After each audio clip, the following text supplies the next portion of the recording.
नमस्कार, मैं हूं पंकज पांडे। आप देखें न्यूज 11 भारत और करते खबरों की शुरुआत हेडलाइंस के बाद। तो बड़ी खबर इस वक्त की, पश्चिम बंगाल में विधानसभा चुनाव नहीं लड़ेगा झारखंड मुक्ति मोर्चा। जेएमएम चुनाव नहीं लड़ेगा, जबकि इससे पहले लगातार रणनीति बन रही थी।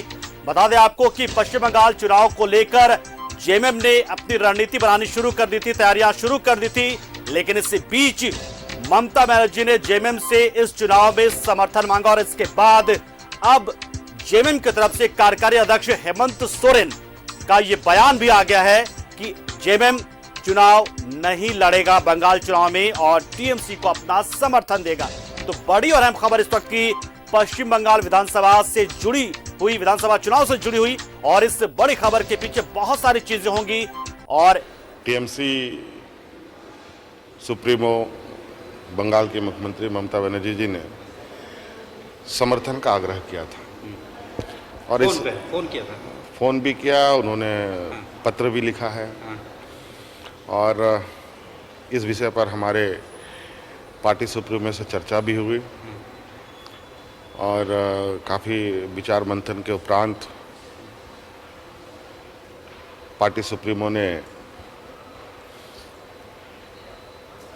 उस दल को समर्थन देने के लिए वहाँ पर सहमति जताई है जो सांप्रदायिक ताकत को रोक सके। और इस संदर्भ में तृणमूल कांग्रेस को समर्थन देने का निर्णय हुआ। नहीं, इस बार हम लोगों ने समर्थन देने का निर्णय लिया है। हम लोग वहाँ चुनाव नहीं लड़ेंगे और दीदी को मदद करेंगे। देखिए विषय ये है कि अब का जो राजनीतिक हालात है, ऐसी स्थिति में वहाँ पर ऐसे ताकतों का स्थापित होना, अगर उसमें कहीं हम भी कारण बन जाएं तो ये सही नहीं होगा और इस वजह से ये निर्णय लिया गया। और इस खबर पर ज्यादा चर्चा के लिए हम सीधा रुख करते हैं हमारे सहयोगी विपिन का, जो इस खबर पर पूरी नजर बनाए हुए हैं और जो पल पर बदलते घटनाक्रम उसको लगातार वो देख रहे हैं। विपिन, बहुत बड़ी खबर है ये। एक तरफ झारखंड मुक्ति मोर्चा लगातार तैयारियां कर रहा था, रणनीति बना रहा था, और अब ये बड़ा फैसला आ गया। जी बिल्कुल, जिस तरह से टीएमसी ने झारखंड मुक्ति मोर्चा से बंगाल विधानसभा के चुनाव में समर्थन मांगा था, उसी को देखते हुए झारखंड मुक्ति मोर्चा ने ये निर्णय लिया है कि ये जो झारखंड मुक्ति मोर्चा है, जो विधानसभा के चुनाव पश्चिम बंगाल में हो रहे हैं, उसमें जेएमएम अपना उम्मीदवार नहीं उतारेगा और टीएमसी को सीधा समर्थन झारखंड मुक्ति मोर्चा ने इस विधानसभा के चुनाव में दिए हैं। इससे पहले शिवसेना ने भी अपना समर्थन वहां पर टीएमसी को दे रखा था। ये जरूर है कि जनवरी के महीने में झारग्राम में मुख्यमंत्री के मौजूदगी में बड़ी रैली झारखंड मुक्ति मोर्चा ने की थी, जिसे कि बंगाल विधानसभा के चुनाव का आगाज माना जा रहा था। और उस समय से जो झारखंड के बारे में अगर बात करें तो जिस तरह से जेएमएम लगातार जिस बृहद झारखंड की बात करता आया था, तो उन इलाकों पर फोकस झारखंड मुक्ति मोर्चा ने किया था। लेकिन जिस तरह से पश्चिम बंगाल के चुनाव में लगातार जो चुनावी समीकरण बनते बिगड़ते जा रहे थे, उसी कड़ी में समर्थन की मांग बंगाल की वर्तमान मुख्यमंत्री और टीएमसी प्रमुख ने की थी। झारखंड मुक्ति मोर्चा से दिसोम गुरु शिबू सोरेन से भी उनकी बातचीत हुई थी।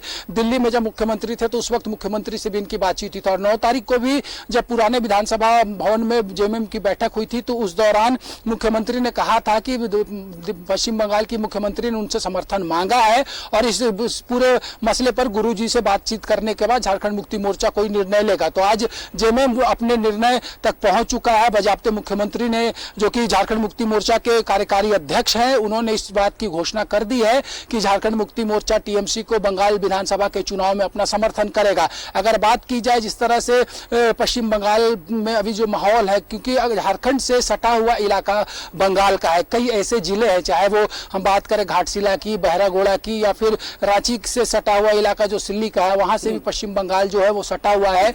और जो कास्ट इक्वेशन वहां पर है, वो भी कहीं ना कहीं टीएमसी का खेल वहां पर बिगाड़ सकता था। जिस तरह से अगर बात की जाए तो तकरीबन जो जानकारी मिली है कि 50 लाख से ज्यादा एसटी वोटर वहां पर हैं। इसके अलावा जो कैडर वोटर झारखंड मुक्ति मोर्चा के हैं वो भी वहां पर है। वो जो कई जो चाय बागान है पश्चिम बंगाल में, वहां पर भी झारखंड के लोग जो है काम करते हैं और वहां के वो वोटर है। तो ऐसे में एक बड़ा निर्णय झारखंड मुक्ति मोर्चा ने बंगाल चुनाव को देखते हुए लिया है टीएमसी का समर्थन करने का। लेकिन इसी बीच पंकज, अब से कुछ देर पहले ही झारखंड कांग्रेस की तरफ से भी एक बयान आया था कि झारखंड में गठबंधन की सरकार चल रही है। ऐसे में बंगाल में इस गठबंधन का एक दल के 4 मंत्री जो है वो दूसरे गठबंधन को पक्ष में चुनाव प्रचार करेंगे, वहीं एक दल दूसरे दल के लिए प्रचार करेगा। तो ऐसे में कांग्रेस ने अब से कुछ देर पहले समर्थन भी मांगा था, कहा था कि मुख्यमंत्री को चाहिए वो कि कांग्रेस अलायंस के पक्ष में वहां पर अपना चुनाव प्रचार करे। लेकिन राजनीतिक समीकरण जो होते हैं उसके आधार पर यह निर्णय झारखंड मुक्ति मोर्चा का आया है कि बंगाल के चुनाव में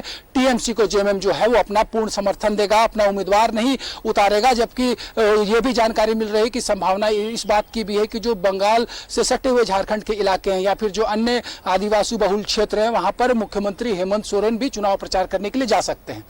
जाहिर सी बात है। अच्छा, इससे विपिन, लेकिन इसके पीछे वजह क्या ये तो नहीं है कहीं की जो सेहत है सरकार की खराब ना हो, एक जैसे जानकारी आपने दी, और दूसरा केंद्र के साथ लोग जो लगातार जो खटास पैदा हो रखी है, तो ऐसे में बेहतर जो विकल्प था वो जेएमएम के सामने यही था कि वो ममता बनर्जी को सपोर्ट करें और सरकार की सेहत भी अच्छी रहे, खराब ना हो।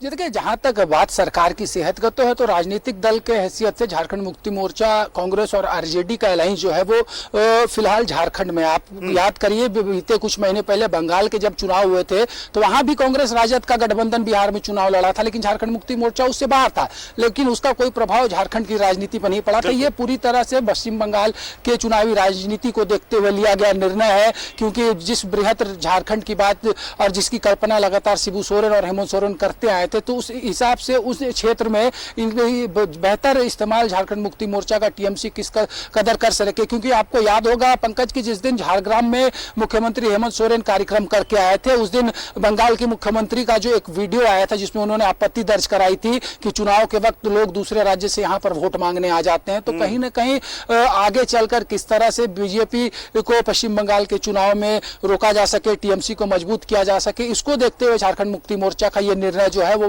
बंगाल विधानसभा चुनाव को लेकर लिया गया है। जो विपिन, अब जो बहुकोणीय होता नजर आ रहा था पश्चिम बंगाल विधानसभा चुनाव, वो लगभग अब त्रिकोणीय होता नजर आ रहा है।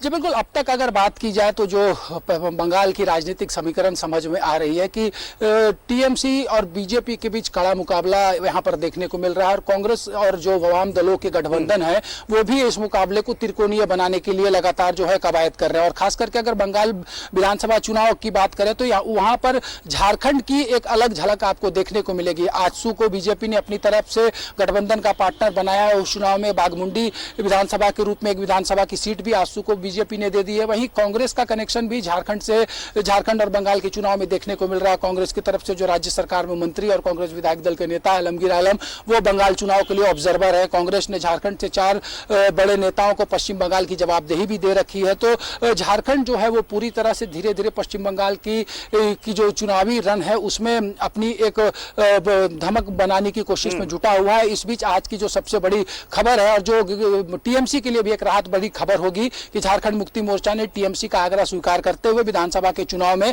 अपना समर्थन उन्हें दे दिया है। बहुत बहुत शुक्रिया विपिन, आपने तमाम पहलुओं से रूबरू कराया, दर्शकों को बताया कि किस तरीके से बेहतर तरीके से जेएमएम ने सोचा कि उसे क्या करना चाहिए और जो ममता बनर्जी का आग्रह था उसको नहीं ठुकराया। जेएमएम की ओर से कार्यकारी अध्यक्ष हेमंत सोरेन ने इस बात का फैसला लिया। बहुत बहुत शुक्रिया विपिन, हमारे साथ जुड़े आप और जानकारी आपने दी।